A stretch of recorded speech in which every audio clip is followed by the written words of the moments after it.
I do know that Jennifer and I get along really well when she put the volunteer workshop after insurance.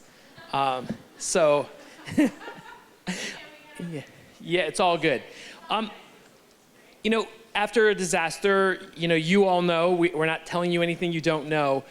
You know, you see this huge spike in demand and need, and there's just so much need. But what we also see, you know, Tim alluded to the fraudsters, we certainly see that. But we also see this amazing upswing in goodwill. And we're gonna just talk a little bit about mobilizing volunteers as a component of your rebuild. So we have 4 folks who are each gonna introduce themselves, and we're gonna mostly open this up for you all if you have any questions about this. So having said that, we'll just go down the line. Trey, do you wanna introduce yourself? Hi, my name is, whoops. Oh, here, we'll just do it this way. Hi, my name is Trey Bearden. I serve as the Chief Program Officer for ToolBankUSA. We are a national nonprofit organization that loans tools. Think of any type of hand tools that you'd find in a local hardware store. ToolBank loans them to any community-based organization. So if you're another nonprofit, if you are a faith community, school, neighborhood, civic association, basically if you have charitable intent, we loan you tools. We have 2 models that we run this under. We have our affiliate model. We have 8 of those around the country. I won't touch too much on that because we'll jump to the disaster side. But I'd be happy to talk your ear off about that model and how we do that and how we set those up. They serve those 8 metropolitan communities, provide them tools to those both blue and gray sky deployments. And they loan tools for 3 pennies on the dollar. So instead of a nonprofit having to go into a hardware store and purchase a tool, for example, go buy a shovel. You go into a hardware store, that shovel will cost you $15. You can come to the ToolBank, we'll loan you that same tool for 45 cents. So the idea is you can equip 33 people with tools for what it would cost you to buy and equip 1 person. And then that nonprofit also has to bear the burden of storing, repairing, and replacing the tools. And so having something, an access like a ToolBank, provides those community-based organizations the necessary resources to do the projects they're trying to do with the tools very specific to the tools that they need for that project, but then know that they have the resource for the next project that may have a different set of tools. And so that's where ToolBank kind of stands in that gap. And why I'm on this panel is we partner with so many nonprofit organizations, specifically as it relates to disasters. And so the other side of our business is instead of operating in a metropolitan city, we operate ToolBank Disaster Services. And so we take our tools mobile via trailers. So we use 18 to 53-foot tractor trailers that we deploy in disasters to provide tools to communities who are responding. We also look at, okay, not only in the immediate response, but obviously like with you all, when it comes to wildfires, that rebuild process is years down the road. So what does it look like for ToolBank to come and be involved and to support what is going on with the different LTRGs and how can we be a resource to you? I can sit here and tell you today that we are actively working to build out our West Territory hub. We will anchor this hub in Sacramento, and we will service the wildfire communities via trailers. However we need to get tools into the hands of your volunteers, we stand ready to help you and equip you. The one last piece that's different, that 3% tool handling fee that I told you about that our affiliates charge, in disasters we do not charge for using our tools. So basically there's no gimmick, there's no catch. It really is how can we get tools into the hands of people, because we know tools are oftentimes can be a stumbling block and a barrier for people to be able to complete certain projects because of a lack of access. Thanks, Trey. Next is Mike. Hey everyone, Mike Gorham here with Team Rubicon. I'm on the strategic partnerships team, so I have the pleasure of working with partners like ToolBank and Lowe's and Home Depot and all of our amazing partners around the country. Team Rubicon is a humanitarian nonprofit that helps communities and individuals before, during, and after disasters. So the after part being why I am here on this panel. We focus on everything from man-made and natural disasters to just community-based disasters like food shortages during the pandemic and testing shortages during the pandemic. So that's what we focus on domestically, along with debris removal and wildfire preparedness and mitigation. And then internationally, we focus primarily on medical support for communities that are underserved.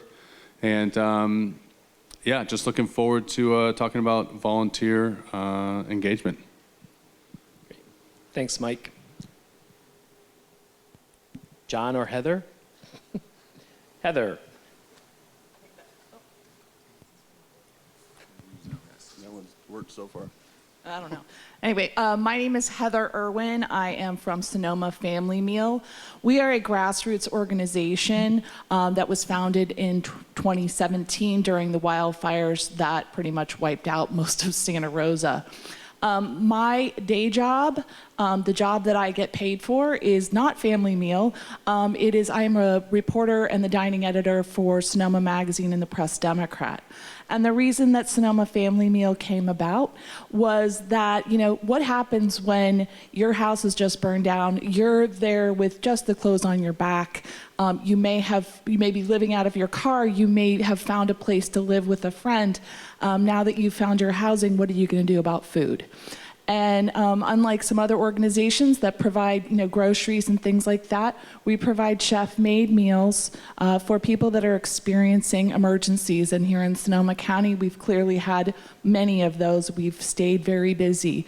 We're the handshake, basically, between the food community, the local food community, that means farmers and ranchers and chefs, with the people who are most in need of food, and that means prepared food. So they can take that food wherever they are. They can heat it up in a microwave. They can eat it just how it is.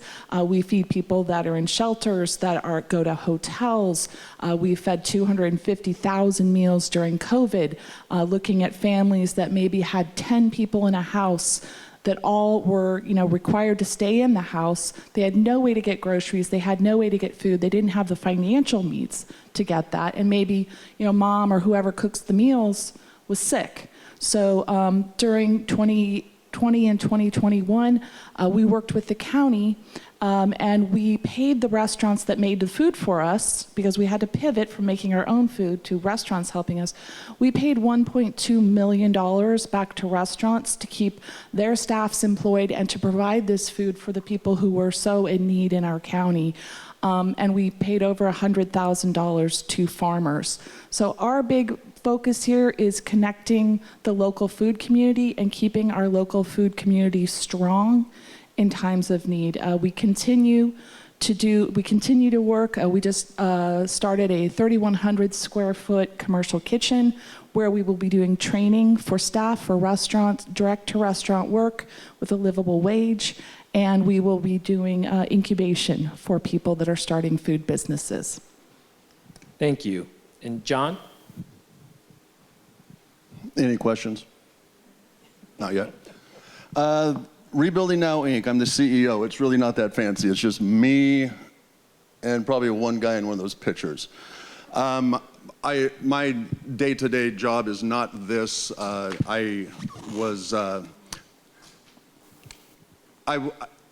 When Trey asked me earlier, where are you based out of, I paused like I was in the witness protection program or something, but I'm literally from Sonoma County, Plymouth County, and Mendocino County. I live in Mendocino County.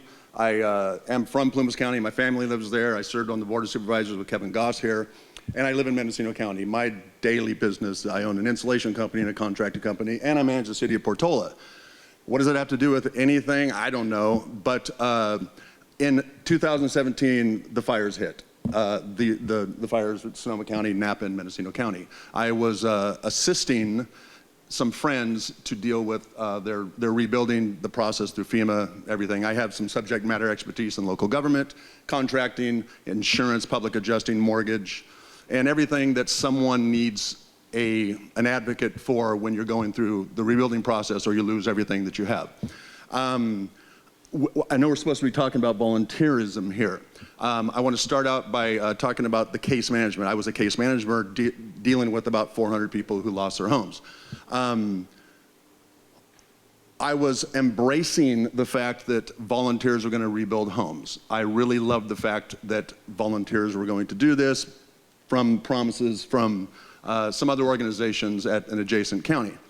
I soon determined that I didn't want to have anything to do with volunteers because of the promises that were broken for the fire survivors. And as a case manager, it's a really frustrating thing to do. So without a plan, I developed RebuildNow, Inc. It's a state nonprofit corporation. Rebuild North Bay was our fiscal sponsor. We had kind of a hybrid program to where I advocated that we can't really count on 100% volunteers to rebuild homes for people without insurance or not enough. So we pulled together some funds with the Community Foundation in Mendocino County. North Bay, Rebuild North Bay helped us handle those funds. So we always had 2 to 3 people paid to do the work. We had a plan. We were building. We built 4 homes ourselves, just a handful of folks, at dead cost. Some people get their houses built for 100 grand, 125 grand, just depends on the situation. When I was called by North Bay, Rebuild North Bay, to receive some volunteer help from Fannie Mae, because that's how it was introduced. I'm like, Fannie Mae, I can do desktop underwriting. What does Fannie Mae have to do with this? Well, then I was introduced to Stephen. I was a hard no. I had nothing to do with volunteers. I didn't want to plan that. I didn't want 30 people to show up. We had a plan. We knew what we were doing. It may take a little longer, but there was no possible way. So I said yes. I said yes because Steve and I were chatting a little bit, and I'm like, what is it that you do? And I'm really a cynic. I was really skeptical at the time with volunteers showing up and like, what's your plan? Well, we talked a little bit, and then I said, well, how are they going to show up? I don't have the tools for them. What am I supposed to stop everything and then wait for your group to show up and do drywall and siding, this and that? Yeah, that's what we did. Stephen said, well, we can provide the tools and some supplies to help with the influx. I'm like, okay, now I'm listening. So we developed a really great relationship with Stephen McMahon Solutions, Fannie Mae. In my phone, I have you, Stephen, Fannie Mae. Freddie Mac, where's Freddie Mac in this? They don't care? Okay. Since then, I embrace volunteerism, but I'm very picky. We were able to get the local high school construction program to come out and do that. I think there's some people up there on the picture. We hired 2 of those people. They still work for us. I want to mention that everyone on our crew for rebuilding also lost their homes. They're all fire survivors. So I have 3 people that are still working for me doing some finishing up rebuilding. The college program, they also had a construction program in Mendocino. We used them, awesome. And the Mennonite Disaster Services, MDS. If anyone has the opportunity to work with MDS, they are, in my opinion, the only volunteer organization that literally builds homes by only volunteers that actually do what they say and what they promise. I'm just going to close now, and hopefully we have some questions. I do want to talk about quickly, I know this isn't about case management, but to have a good, robust case management program with the right people that have the subject matter expertise to know what folks are going through, that will help your rebuilding process. Without it, you're going to fail, or you're not going to be very good at it. All right, thanks, John. So we are going to open it up if people have questions. So if anyone has a question, feel free to raise your hands. And please introduce yourself. Hi, my name is Elliot Hurwitz. I'm with the Siegel Springs Community Redevelopment Association in Lake County. As I've heard us say several times the past couple of days, we're 7 years out. So our need for tools is mitigation tools, it's forest management tools. We're actually trying to consider building our own local tool co-op and would really appreciate any guidance, help, instructions, assistance you would have in terms of setting up so we can get chippers, masticators, hand tools, et cetera, because we have a very experienced community at this point, and we feel that we could build a very awesome kind of local maintenance process with some a tool library. Thank you. Absolutely, and we would welcome the opportunity to partner with you. We're doing that exact same thing in some different places, partnering with the West Slope Foundation in Caldor, where they set up a tool shed. The Dixie Fire folks are looking to do something similar, where we could provide them the necessary tools to get started, and then also be able to supplement whatever you'll need as you go, because your needs will change as you go. So happy to share our information.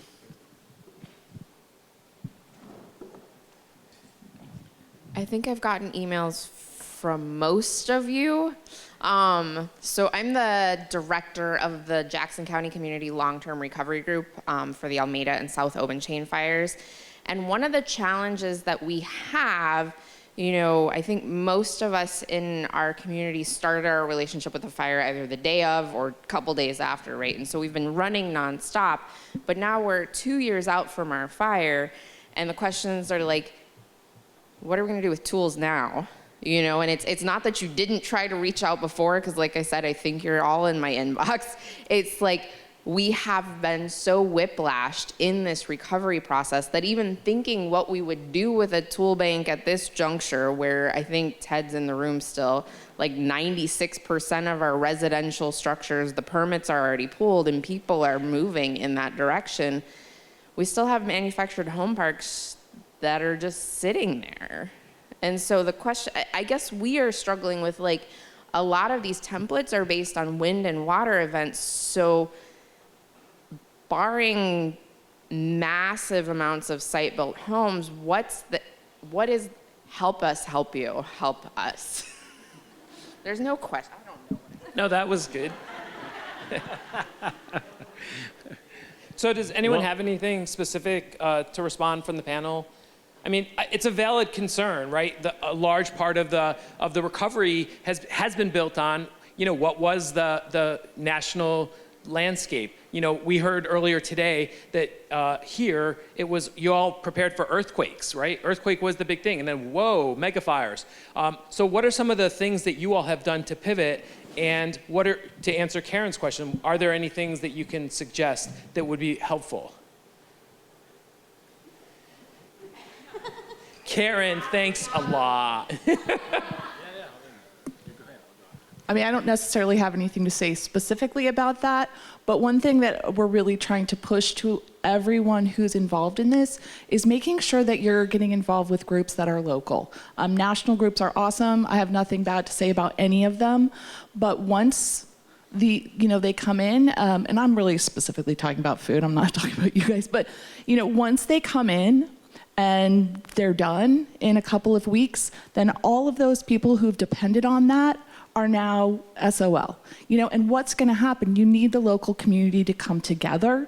You need those volunteers to still be there, to make the food, to do what needs to be done for the next. We served people that lost their homes and tubs for 2 years. Many of them moved from one place to another, to another, to another. They didn't know what to do. So I think that that's something I really feel strongly about, is that depending on national nonprofits and to come in and to do the work and to do the great work that they do is really terrific.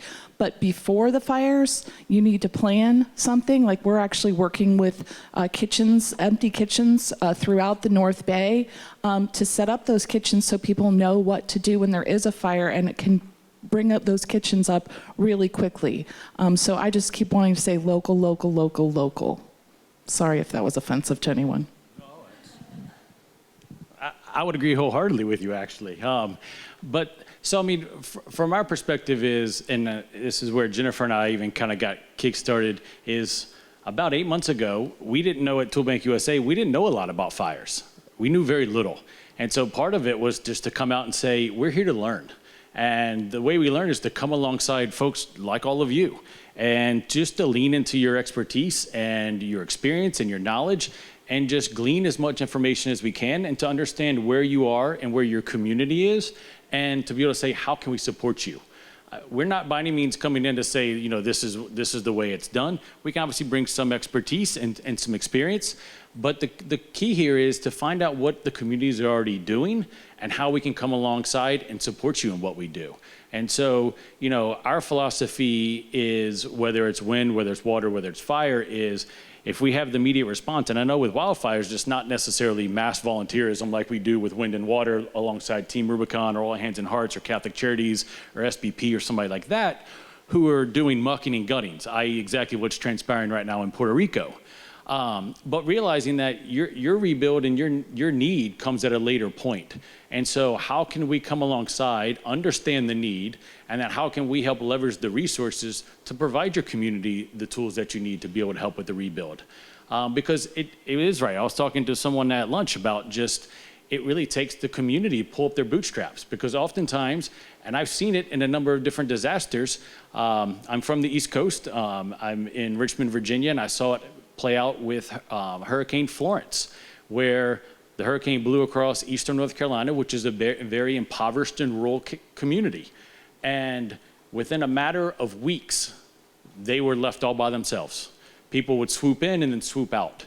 And so, you know, one of the philosophies we have at ToolBank is when we go in is how do we become part of the community? Because the tools are going to be needed for years on end, right? I mean, the famous thing we always talk about is they're still rebuilding after Katrina, and that was 17 years ago. And so it's a long, ongoing process. And so our philosophy at ToolBank is how do we come alongside, how do we provide the necessary resources to meet the community where they are and equip them with the tools that we can to help them in the process. I'm still trying to process your comments and the question therein. So what area are you from? Where do you live? Or where's the fire? What county? Oregon. Okay, gotcha. So I think your question may have been, we'd love to use the tools, but how are we going to use these? And we have 95% of the people already en route to build? Well, yeah, so our single family home rebuilds, like we're over 90% of those permits have been pulled across our burn scars. And so the things we're running into now is that they used their insurance money, they used their FEMA money, they got the work started, the contractor pieced out, the contractor implements rolling delays. Like I can dicker and deal over insurance fraud all day and rip my hair out, of which there seems to be no shortage. But at the end of the day, I need my family stably housed in healthy, sustainable housing, right? And so like, is that when I bring in volunteer rebuild to like pick up where all these delinquent contractors have dropped the ball? Like, okay, I kind of guessed that's where you're going with. If you got 90% permits pulled, I'm assuming those people had a plan, probably had a builder, but some things happened. You must have a local case management group. Are you that? we have 3 of those. 3 of those, okay. 3 organizations, not just 3 DCIs. 3 organizations, oh, okay. All right.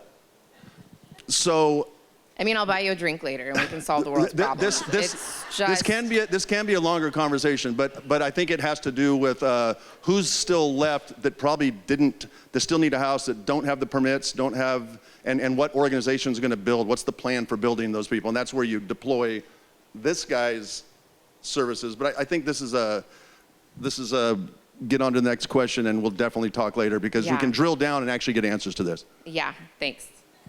I do want to add, though, that this isn't necessarily only about national groups coming in. It's about figuring out what is the capacity locally. And being somebody who works with the national groups, we struggle to figure out what is it we can do. So those of you who have lived through this, I ran a case management program in the Jersey Shore for 3 years after Hurricane Sandy, and I wish that someone would have told me about Project Porch Light, because our case managers, they didn't know so much about such a breadth of stuff. There was no way they were going to understand how to. They didn't even know what a forbearance was, let alone how to get one. So having that expertise. So now here's this opportunity, right? Maybe we can socialize that program more effectively, and that's something volunteers can do, right? Volunteers can go out and do the outreach that MMI doesn't have the capacity. So for those of you, though, that you are the ones who've lived this, so if you can help bubble that up, everyone at the national level is struggling because all the need we talked about is there. The same thing is true locally and nationally. There are so many people who want to help out and they don't know how. So we have to be that bridge. Right. Yeah. Are there any other? Amy? Stephen with the PH. Okay, Amy with Campfire and North Complex Fire, Bear Fire. So we have 5 volunteer build organizations in the Campfire Burn Scar that work, and I'll also offer that HCRN gets stuff done. Also VROC, they're known under a couple different names, but that's neither here nor there. All of them are subbing out concrete and the MEPs. I'm just curious if you're experiencing that in your volunteer builds, and if you have a solution for that, because they're paying for that work to be done. You say they're subbing out the foundation work? Is that what you're saying? And the MEPs, mechanical, electrical, plumbing. Good idea. When the MDS, Mennonite Disaster Services, basically interviewed us, the County of Mendocino, to determine if they want to do work with us, part of that was how is our case management, and what are they going to be up against when they get here to build? We made it easy for them. Our organization, actually, we had 5 homes that were slotted for the Mennonites to build. Our team we pulled the permits, we did the foundation, we had everything done, and then when they showed up, they built the houses. That's perfect if you have the right people to do the foundations, and they're building on square, not parallelograms. But no, in theory, that's a great way to do it, but I don't know how much you're getting charged for all that. I mean, those are other questions. And a lot of for instance, for us to build a 1,120 square foot home, paying for all the concrete, labor, pre-COVID, we were sitting at about $9,500 total cost to build that foundation, simple house. We were getting bids 19 grand, 22 grand. People are thieves. They were totally taking advantage of it. So yes, in theory, that is a great way to get things going. Because when you do the foundation, there's a lot more work that was already done too. The permit was pulled, all that, everything was approved, and you're ready to go. So, did that even answer your question? Is that what, or? You can have a drink with Amy afterwards as well. It's two drinks. Okay. We have another question here.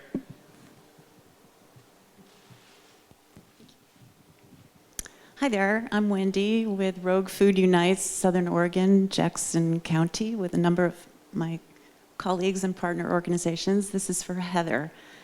It sounds like what we do is very similar to what you have done, and what wonderful work 5 years into it. Our fire, Alameda Open Chain, was in September 2020. So right at the start of the pandemic, we hit the ground running. Hot Meals Heal is our kind of byline, and we served 2,500 meals, breakfast, lunch, and dinner, and employed the restaurants, farmers, partner organizations, when nobody was working. We've been able to recirculate 19 million back into our community, and we started with Hot Meals. So I'm going the long way to ask you this question, but right now we still have right around 400 people sheltered in hotels. We moved to these solidarity cards, which are like reloadable debit cards. We also do provision boxes where we've got non-perishables that go out to, they used to go out to the folks in the FEMA and the county parks, and now we're starting a mobile farmers market, which we're really excited about, with local organic produce, eggs, meat. So I'm wondering, I think your kitchen sounds amazing, and we're kind of moving in that direction. I guess I'm wondering how long are you going to go with these meals, and who are they still serving, and where you see yourself, a couple years down the road? Yeah, that's a great question, and great work on what you do. I'm seeing more and more local organizations popping up, grassroots organizations that are doing this work, because there are so many chefs, and what chefs do is feed people, right? So that's what they really want to do. It's been interesting because every time that there's something that happens, it's a completely different game, right? We have people in hotels and serving them food that's maybe not hot. doesn't really work. Serving hot food can be really difficult because of holding it, right? There's so many variables with food. It can be very dangerous when you don't know what you're doing. And that's part of why we started, because there was a lot of people doing it that didn't know what they were doing. That's why we've had to pivot a bit, also with our kitchen. So because there aren't emergencies every day, right? And it can be hard to fundraise when there isn't an emergency. I mean, we're grateful there isn't one, but it can be hard to fundraise. So that's why we are looking at people that are suffering, we call it like financial emergencies, right? They're still suffering. They are still completely, they have fallen off that edge. So that's why we're looking to support the restaurants by doing a training program that will take underserved people, put them into jobs in our local restaurants, which are, everywhere. There's no staff for restaurants, and starting this food incubator. But we do continue to serve people in our community that, again, we are emergency based, but we also look at how are there different ways that we can serve our community for people that are suffering from financial emergencies. So yeah, I think that answers your question. Thanks, Heather. Any other questions? All right, if you all want, I can hand you a pair of scissors as well, but no, skip that. Actually, if each of you could share what would be helpful to you to be able to be helpful to Karen and all of the Karens of the world. I love that I got to say that phrase. That would be, I know we didn't practice this, so does anyone have any suggestions from your vantage point about how can we at the local or the national level, depending on where you are, be more helpful to folks who are doing this grassroots work? And every disaster is local and every disaster is different. If there was a great easy cookie cutter, it would have been done a long time ago. Does anyone have anything to add to that? Or do you all hate me? The second part. Thanks, Mike. No, I mean, I would echo what Heather said earlier and what you just said. Disasters start local and they end local. So it's critically important to make sure that you have a good base and a good structure before a disaster comes in. You need to have a good plan. You need to have good community outreach and communication, and just a really good participation from the community, along with partner organizations, nonprofits, for-profits. You have to really have that solid community aspect before a disaster even strikes. So, the other part of that is kind of in keeping with the theme here, talking about volunteer management, is all volunteers are unique, and we have a cultural value in our organization that says everyone has a role, know it. So, what we mean by that is we have volunteers that are retirees, that are former fire battalion chiefs or former construction managers that have all of the knowledge and experience and time in the world to be able to provide that particular skill set to our organization. We also have people that work full time, that wear multiple hats in addition to what they do with their nonprofit, that don't necessarily have the time to do that. So finding the right seat for everyone on the bus and making sure that everyone has an opportunity to serve is critical as well. Thanks, Mike. I guess from my perspective is create a plan for volunteers. Don't just expect that they're going to show up and know what to do. And because there's nothing more disheartening as a volunteer to show up and your time feels like it's being wasted. So being able to see that what I did made a difference. I know we all know this, but oftentimes I can't tell you how many times I've shown up and volunteered, and that's been the experience. It's like, man, we could accomplish so much more. As a tool guy, I'll put in my own plug is, having the right type of tools and the quantity of tools on site make it a whole lot easier, because there's nothing more frustrating than standing around wishing you had a different set of tools that you don't currently have that could help you get the job done. So planning. I know it's kind of the theme across the board here, but really having a plan, what's going to be accomplished, and also to know that volunteers aren't free. Oftentimes I can't tell you how many times when corporations would come and say we want to volunteer, and their statement to me is, well, when I say something about what type of funding comes along with it, they'll say, well, we're giving you X number of volunteer hours. I'm like, that's great, but you know how much time and effort it takes to plan an event for your folks to come out and participate. So, you know, there's a couple different things there. But I mean, again, the planning is what I would say. Cool. Thanks, Trey. What these two guys just said. The one thing I was really concerned with, and the reason I was hesitant when it came to accepting volunteer help was exactly that. Like, I don't want them to be able to show up and not have something to do. Well, we just worked a little harder and we made it work, but that's very important. From the, and I keep drilling this case management perspective, how many folks in here are in the middle? I know Dixie Fire, you still got a lot of work to do, a lot of homes to rebuild. Are there a couple other areas in here that are in that same situation? Yeah, I mean, some, you know, the 2017 fires were, you know, Mendocino County, we're almost done. We're finishing up one in the last house, only a couple left. So there's some that are, you know, fresh. But volunteers come out of the woodwork in the beginning, and everyone is wanting to help. And it's a real tough thing to do until you have determined your unmet needs. And with all of your case management, to determine what is it that we need. Sure, everybody come out, but I don't know where to put you because I'm not really sure yet what the picture looks like for our community. That's another drink conversation to have for later, but it's really knowing what it is that you need instead of creating solutions to the problems you don't know yet that exist. That's it.